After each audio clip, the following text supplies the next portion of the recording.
Everyone, this is Nithya Ramachandra from the NR Hour Sports Show. This is episode 960. We are joined by a really special guest, Kendall Ellis. She's an Olympic gold runner, gold medalist.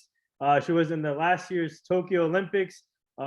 She has a lot of gold medals, and we're joined by alongside with my co-host, Kia Lyons. And this is truly an honor. And first of all, Kendall, I just want to say thank you for joining the show. You're really inspiring. I can't wait to learn about more of your story. And first of all, how are you and your family doing today? First, thanks for having me, but I'm doing well. That's good. Kendall, you are such an inspiration. You've been running forever. We are so glad to have you here. But we're picking up on that energy. Yeah. Tell us, take us back. When were you first inspired? From what we can see, you've been running since junior high. Was it before that? Like, who was your inspiration, and how did you get into running and sprinting? Yeah, I've been running since I was 7 years old. I didn't really know much about the sport. I didn't really know it was a thing. My mom said I came home from school telling her how fast I was and I was beating all the kids. And she was like, okay, well, let's do something with this. And she signed me up for AAU track and field. Wow. That's awesome.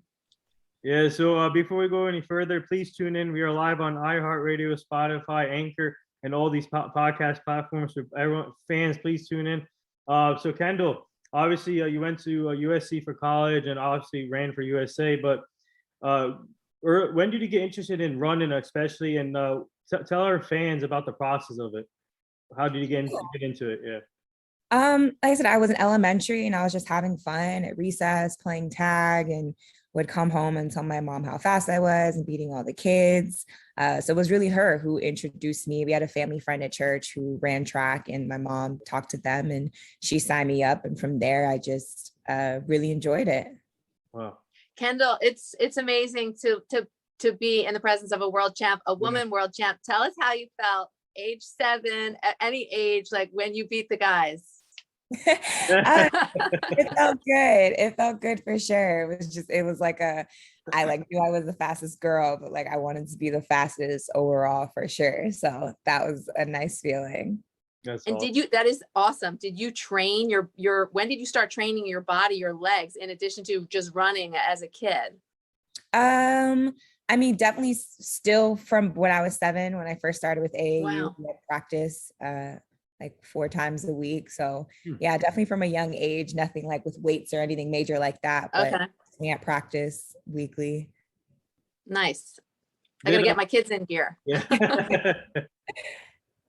So did you get any advice while you were in high school and growing up? And did you get any advice from these top runners that you looked up to, like Otto Bolden or whoever you looked up to? Did you get any advice from?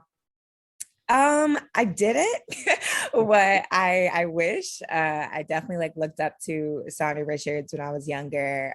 She's from the same area as me, from Florida. I went to the same high school.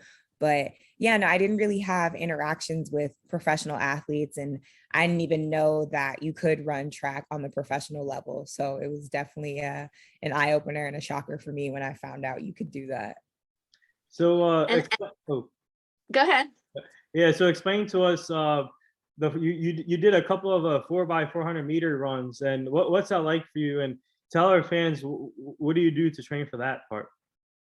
Yeah, the relay is really just all the training that you do for the individual 400. It just comes together with 3 other people. So there's nothing specific that I really have to do pertaining to a relay, because it's not as intense as the 4x1 where you need to make sure your handoffs are perfect. But kind of is the individual training you do for the 400, and then getting to come together and have fun with 3 other women, or in the case of mixed relay, 2 men and a woman, and just put it all together.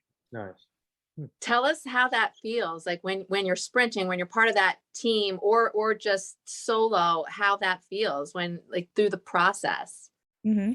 Yeah, it sometimes it can feel like there's a lot of pressure on you. I definitely feel more pressure for the individual 400 than I do for the relay, because you have the other people to rely on and kind of work together as a team. But it's a really satisfactory feeling and a feeling of great accomplishment when you run the times you want to run or win the race, and kind of all your training comes together finally in those 49 seconds. I have such respect. I'm not even going to tell you the time of my mile. Yeah. Tell us, Kendall, is there a difference, or is there a big difference when you're running?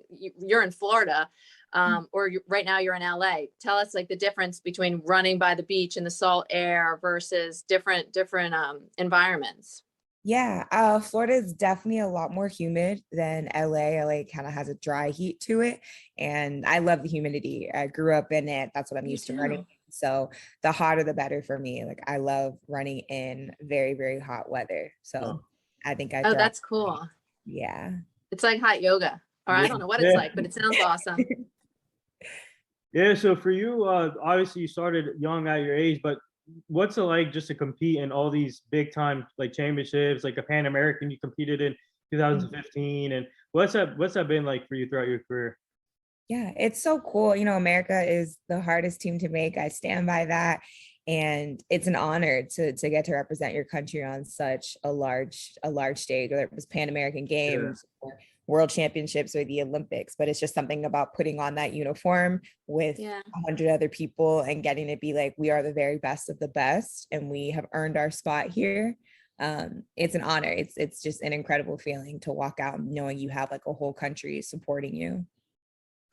I love seeing the opening celebration. How was that when you were with everybody and all the different countries representing, and you know that it's going to be you out there Yeah, doing it? How did that feel? it was so fun. I didn't do opening ceremonies for the Olympics, but I did Okay. closing. I did closing ceremonies, but it was so fun getting to like be with thousands of other people and walking out of the tunnel and having the cameras and everyone's wearing like the same outfit.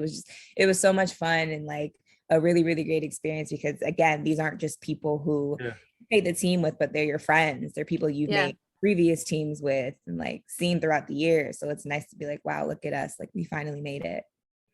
that's awesome. I want to go sometime. yeah, yeah, me too. That's on my bucket list too. So this is a two-part question. Obviously, you're from Florida. You went to USC, and did you ever think of going to your hometown college in Florida? Or and the next part to this, tell our fans what was it like running for USC? Obviously, great college program, especially for football and other sports. And obviously, you were a three-time NCAA champion. So tell us about that.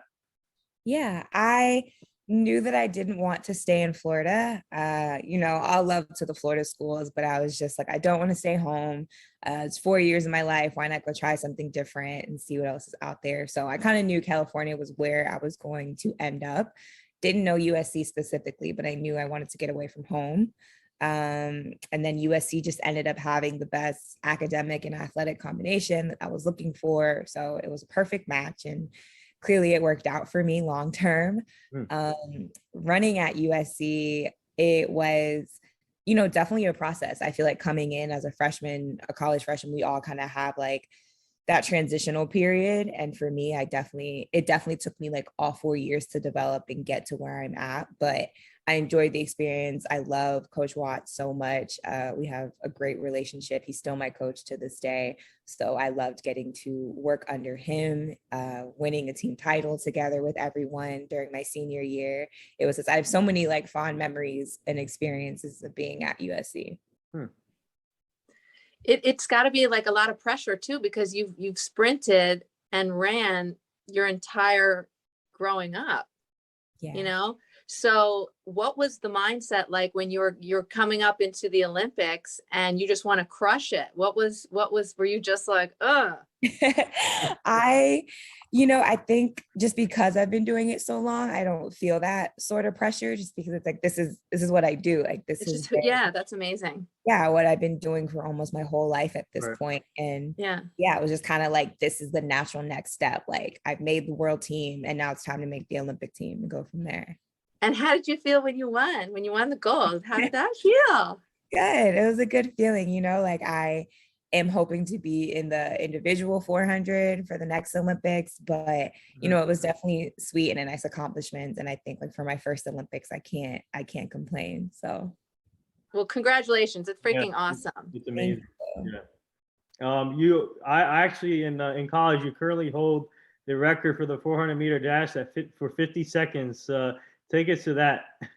Yeah, that's the indoor collegiate record. And that was my senior year of college. My coach and I, we were just like, he was like, go for the win, like go for the win and see what comes of it. And I was like, okay. And that's exactly what we did. I wasn't projected to win. I don't think I wasn't the favorite, but my coach and I knew what the game plan was, and the record was just the cherry on top.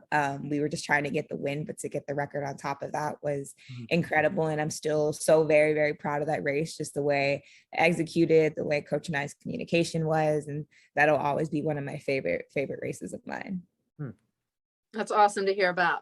Yeah. You seem to have such a chill disposition, and you're a sprinter. I mean, the fastest. So tell us about, like, how do you maintain that personal balance when how much of your day is spent training versus like some down chill time for just you? Yeah. Like I said, I think my personality is naturally pretty like go with the flow. Yeah. When it does come to competing, I am a competitive person. It's just my nature. But most of my day is spent like away from the track. So I think I only spent maybe about like 3 to 5 hours like in training modes. And I have so much rest of the day to kind of just do my rehab, to get my recovery, my treatment, and just chill out. So it's like when I'm in, it's just all about compartmentalizing. When I'm in the workspace, it's time to work, it's time to train and do what I need to do. And then when I'm home, I'm in an entirely different environment, and it's a lot more relaxed, and you get a chance to breathe. So it's kind of just separating the two and knowing when to turn it on and kind of be like, okay. Nice. Yeah. So for you, what's it like representing minority, especially females in sports? And obviously you got like Allison Felix, Gabby Thomas, other runners like that. And what's that like? Just represent that like minority females, and it's really important to discuss because women in sports is a big topic. So what's that like for you just to represent? Yeah, it feels good, and I'm glad that we are drawing more attention to it. And I especially say in track and field world, the women showed out in 2021.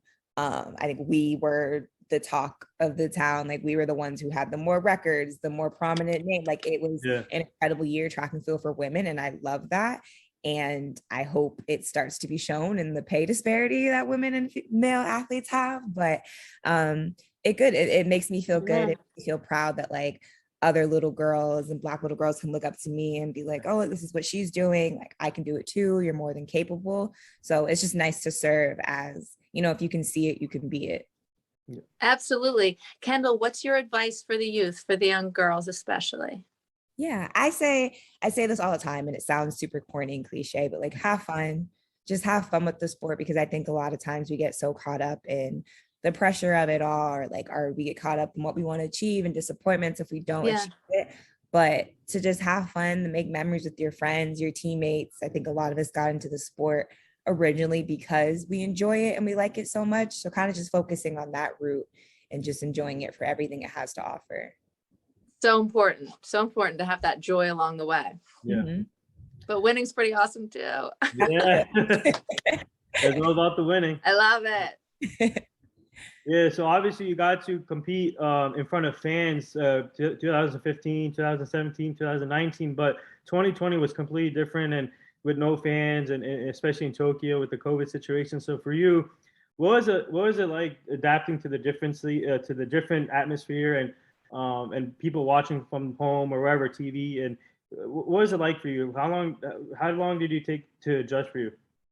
Yeah, I know this isn't the answer anyone would expect from me, but I really enjoyed the empty stadiums. I know it sounds like insane, but of course I wish my family could have been there for my first Olympics and like that. I love having them at my competitions, but something about like the empty stadium, it was just so quiet. It was like you could really focus and dial in on like just competing. So I really, really enjoy it. I know other athletes don't, and I'm sorry to the fans. I love having you all there to support me. I really do. But it was just such a different experience. And I was like, oh, wow, like I can really just kind of focus on running, and that's it. So it didn't take me long to adjust like at all. But Wow, that's interesting. yeah, it's different, love having fans. I'm okay not having them there as well. But yeah, it was a cool experience. Wow. I get it. I feel like you could be so zoned in. Yeah. tell us what it's like. You've traveled so many different places for your craft, for running, sprinting. What was that like? Did you have any type of struggle being away and traveling so much, or did you thrive on that? How was that? Mhm. I am someone who time differences don't really affect me much. If it's dark outside, I'm going to sleep. If it's bright outside, I'm awake. So I'm lucky in that sense that I'm not a huge person who's affected by that. But I can say I think the most difficult aspect of traveling is finding food that you enjoy. I don't consider myself a particularly picky eater, but going to certain places that you've never been before and then having the food and kind of having to adjust to the taste and the different cultures. And it's like, okay, this is not my usual pre-race routine, but it's here and we're going to make the best of it and figure it out. So I think that's like the biggest difference when it comes to traveling. That's huge too. That was one of my questions. So what's the fuel like on the norm for you? What do you prefer to get be your best? Yeah, just your basic like chicken, salmon, and a vegetable, maybe a carb. But I know one thing I've learned, I definitely like pack my snacks in my suitcase. So like if I know before a race, I like to have fruit snacks, or I really like bananas and peanut butter. I make sure I pack that in my suitcase so that I at least have one snack or one meal that I know for sure that I enjoy. That's so smart. So you don't do any kind of white carbs at all. You do more of the fruit carbs if you're going to do a carb.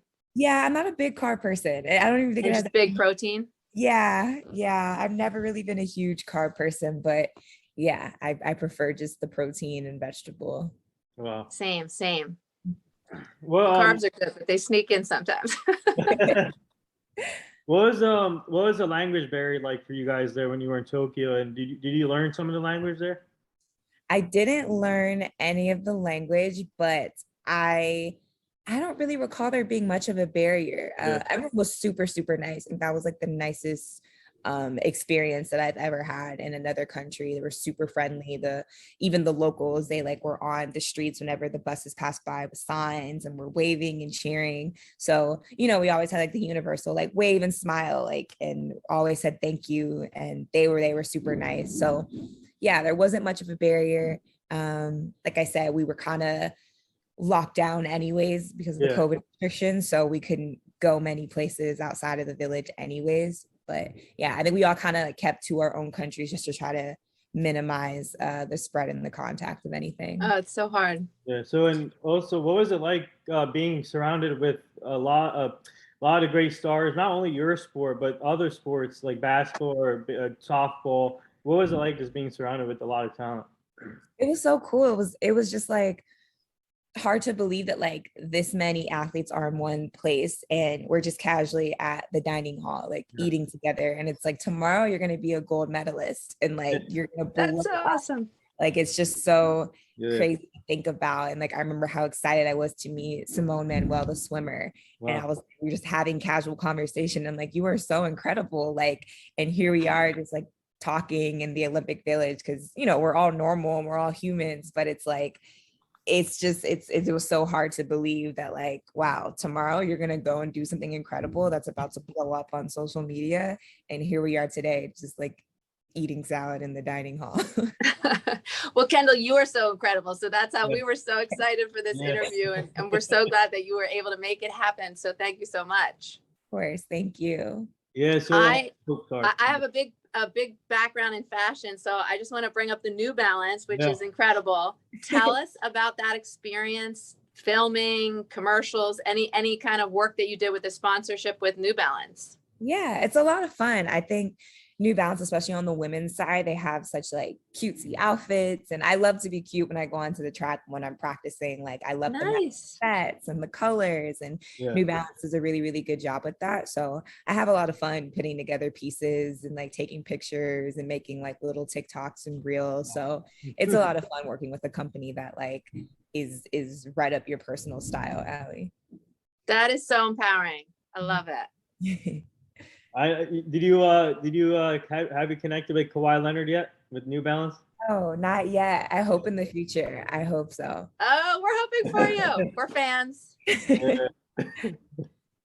Yeah, so for you though, not only you're a great athlete on the court or wherever, but you do a lot of off the field and helping out the community. So obviously you volunteer with the coaching corps and the other track clubs. So what's that like? What's that been like for you helping out younger kids and volunteering? Yeah, it's really important to me. I was raised by parents who always believe that if you are receiving these blessings and opportunities, you ought to go be a blessing to somebody else. Yeah, So I definitely live by that, and I am in a position to give back and help others. So I want to. And I really enjoy it. I think it's such a stress reliever for me. And especially with kids, they're so innocent and pure and young. So it's like, it humbles me, and it definitely grounds me, and brings me back to like when I was their age, because I started this because it was fun and something I enjoyed, before like all the politics and everything else got yeah. involved in it. Like, kids are just having fun. They're playing the sport. And I'm like, yeah, I want to remind myself of that always. So I love volunteering. I love giving back and just having fun with the kids. Hmm. It's so important. Love the community service. Yeah. I think it's just incredible to connect with the kids. Mhm. Tell us, and being around kids, you maintain that playfulness. Tell us one of the ways, in addition to running, that you love to have fun.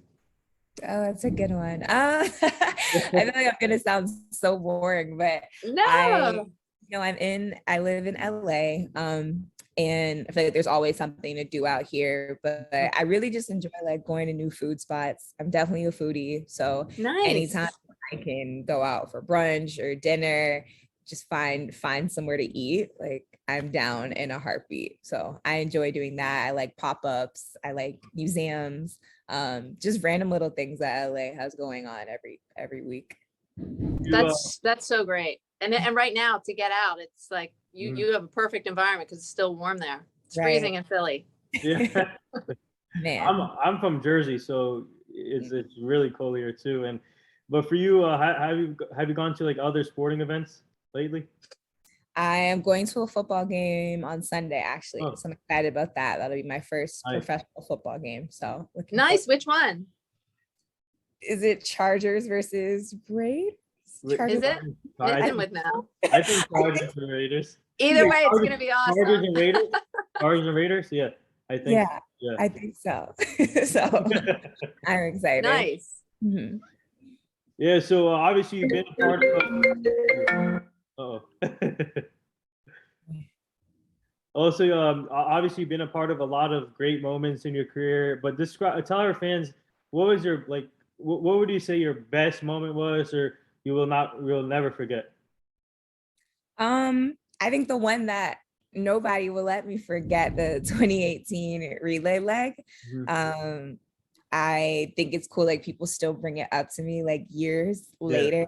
And I'm proud of it, not just because it like went viral and it was a really cool moment, but that was the only team title that I had ever experienced at USC. And it was just incredible because we had been working for it for like years, and for it to finally come senior year, last time wearing the uniform, and to have it in such like incredible historic fashion was huge. So I'll never forget that moment. I'll never forget that race. And it's definitely a favorite. It's so special to be part of a team. Tell us what you would share with women who want to pursue something that's important to them, their craft, and having that courage. What would you say to them? I'd say just go for it. I think a lot of times fear can hold us back, and we can overthink it. And what if it's not this? What if it's not that? Like, you'll never know if you just take the first step and do it. And I think looking at the amazing things that people have built up, and women especially, it's like it all took that first step, that first leap of faith to just do it and pursue it. And having a really, really solid team around you, a really solid support system goes all the way. Yep. Love it. That's true. So obviously, can you speak on Simone Biles? Obviously, she was there for the Olympics, and obviously she was dealing with some stuff, so she had to step down. But eventually, she came back to finish off her Olympic thing. So what was it like seeing her going through that, stepping down, but coming back eventually? Yeah, I love it. I am a huge advocate for mental health. Yeah. And no sport is bigger than your mental health. It's not worth it. So I love that she showed that, like, on the world's biggest stage. She was like, I'm not willing to sacrifice my well-being to be entertainment, essentially. Yeah. So I love that. I support her in it. I think more athletes should do it. I think we give up a lot of ourselves for this sport, but at the end of the day, the sport will not last forever. Your mental health and you is who you have at the end of the day. So I loved it. Yeah, you run the sport or the sport runs you. Right. For sure. Tell us about one of your greatest sacrifices that you feel that you made for your own craft and advancement. Ooh. I think being so far away from my family. I am from Florida and I went to USC for college and I'm still here now. So I think being 3,000 miles away from home and the people that raised me is really, really difficult because I miss out on family events. I miss birthdays, graduations. There's so much that I'm not able to attend and be a part of. But understanding that, like, these are the sacrifices I have to make for my career and having to be okay with that and accepting it. But that's probably the most difficult by far, finding that balance between like family and also my career. Wow. Yeah. Imagine. So what's it like for you? What's it been like for you sharing your stories, your inspiring story, your journey, and your on like platforms like these? Obviously, you were on another podcast, and what's that been like for you? It's been really fun. I think it's just like every time someone has a different question or asks something in a different way that like I didn't think of, and it kind of brings out a different response. But I love it, just getting to talk and have people like pick my mind and be able to give my opinions and what I think about this and that. So it's nice. And it's definitely a break from like the traditional post-race interview. So it's always nice to get different perspectives and different questions and kind of just talk. Kendall, I have two questions. What is your favorite thing to study? And then also, since you're a foodie, what's your favorite food? As far as food goes, I love chicken wings, buffalo wings. Nice. I like spice person, so love that. And then a favorite thing to study, I have 2 degrees in business, so I feel like I have to say business, but like more specifically, I like the marketing side of it all. So awesome. Love it. Good for you. Good for you. Congrats on that. Well, you're doing great. You are your brand. Right. Yeah, so before we get to the last 2 things, I just want to ask you, what are you most looking forward to this year, and what are you working on to become better? And are you planning on competing in the next Olympics? Yes, definitely have plans for 2024, 2028 as well. I want to get at least 2 more in before my career is done, and I'm mostly looking forward to this year.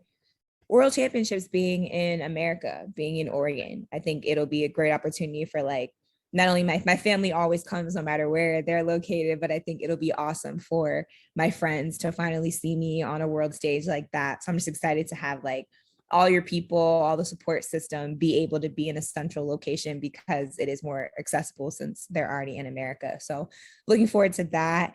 And, just continue to train hard, focusing on the little things like nutrition and diet and getting stronger in the weight room. So just continuing to train and work hard and work on the deficiencies from last season. Well, we are looking forward to it too. Yeah. It's so empowering. It's so cool. Thank you. It's the best. What's your hype music? That's a good one. I'm a big Kanye fan. So all right. I do enjoy old Kanye for sure. Nice. Yeah, my hype music is Meek Mill. Gotcha. Nice. Yeah, so the last 2 things here before we let you go. Our team is part of this foundation. It's called the Hugh Jackson Foundation. We're trying to help the community and help human trafficking and making sure the kids stay safe, the community stays safe. So we're going to send you the foundation so you can go check it out. We're trying to help prevent human trafficking. So okay. And the last thing here, would you like to say anything to all the nurses, doctors, and all the essential workers right now? Just thank them for their service. I know it is an extremely difficult time right now, but definitely appreciative of everything you're doing, and you're trying to keep us safe and take care of us the best you can. So if no one else tells you, thank you, and we appreciate it. Yeah, well said. And there it is. That wraps up episode 960 with track and field star Kendall Ellis. She went to USC for college. She competed in last year's Tokyo Olympics. She's been in with a lot of championships. She has a lot of gold medals. The fastest runner we ever seen in the track and field game. And man, inspiring story, Kendall. And obviously she's part of New Balance now, so congrats on that. But keep up the great work and keep representing USA. It's amazing, and we would love to have you back on the show at some point down the line so you can meet the full team. But good luck this season, or good luck this year, and thank you again. And we'll be watching your career throughout, and looking forward to the next Olympics. So thank you again, and you and your family stay safe. Thank you. Same to you. Anytime. Kendall, you're amazing. We're rooting for you. Keep going. Thank you. Thank you. Bye. Yeah.